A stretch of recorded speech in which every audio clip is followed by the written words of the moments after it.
cambio... ¿Sí? Vale.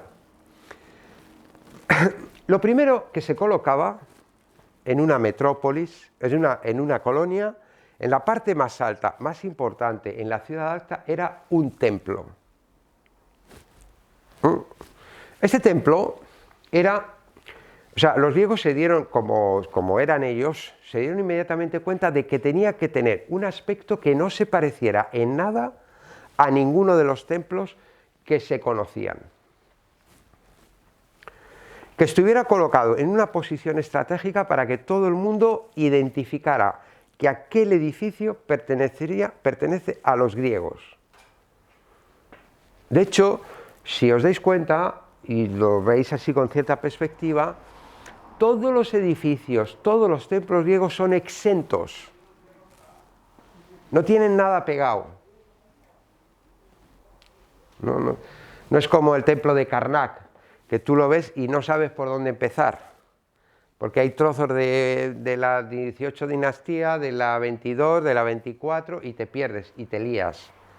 Un templo griego siempre es exento, nunca está pegado a otro edificio. Nunca estuvo pegado a otro edificio. Y está en una posición, ¿no? Por ejemplo, no sé si habéis estado en Sicilia, esto se ve perfectamente, no todos, pero muchos. Si no están, hay por ejemplo Segesta, ¿no? Que es un valle, no está en una colina, está en un valle, pero está el valle y en medio del valle, ¡pum!, está el templo, ¿no? Agrigento, que colocaron los templos ahí en la cornisa, ¿no? En una cornisa y los ves todos ahí colocados, ¿no? Selinunte igual, ¿no? Siempre desde el mar, siempre se veían desde el mar. Eligieron como estructura algo que ya hemos visto, ¿no? Que era una estructura del megarón. En realidad era como la estructura de un palacio, ¿no? Este es uno de los más simples que podemos, este es el tesoro de Delfos, de los atenienses, en Delfos, Sí, en el oráculo de Delfos, sí. Es un templo, bueno, entonces, ¿qué tenían estos? Tiene un pórtico, que es esto de aquí, tiene una sala de tránsito y una cella, y en el interior de esta cella lo que tenemos es una estatua ahí colocada, y ya está, ¿no? Esto es lo que habíamos visto. Una de las cuestiones que se plantean sobre este tema es este tejado a dos aguas, que, por ejemplo, no hemos visto en la arquitectura micénica, no, era aterrazada, y en la arquitectura minoica era también aterrazada. Así que esto posiblemente se lo trajeron los dorios, y le pusieron esto porque los dorios venían del norte, de la zona del norte, ¿no? Entonces, bueno, aquí hay una discusión, algunos dicen que eran autóctonos y ya estaban en las culturas micénicas, no se sabe muy bien.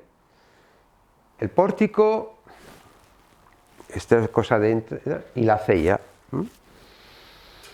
En este caso bueno, entonces, estos templos que tenéis aquí son de una cultura que se llama la cultura otomani, que proceden de la zona de Hungría, por ahí, de Rumanía, de esa zona, y posiblemente que dicen de donde procedían los dorios. Esto es un templo que tiene una estructura de dos aguas y un espacio dividido en naves. ¿Lo veis? Esto que tenemos aquí dice que es uno de los templos más antiguos que se conservan en Grecia. ¿Veis? Tiene todavía, es una maqueta, ¿no? Pero es una estructura todavía realizada con estos palos, estos troncos. Está en Eubea, que es esta isla que está muy cerca de Atenas. Aquí.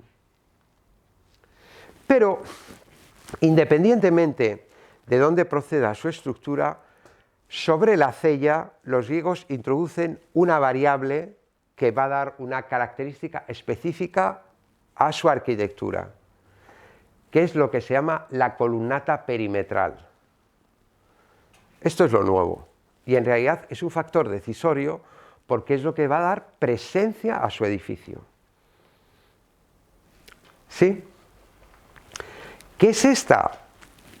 ¿Qué es esta galería de columnas?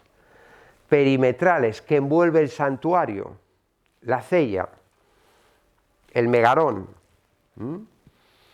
pues en realidad esto es una petrificación de los bosques primordiales.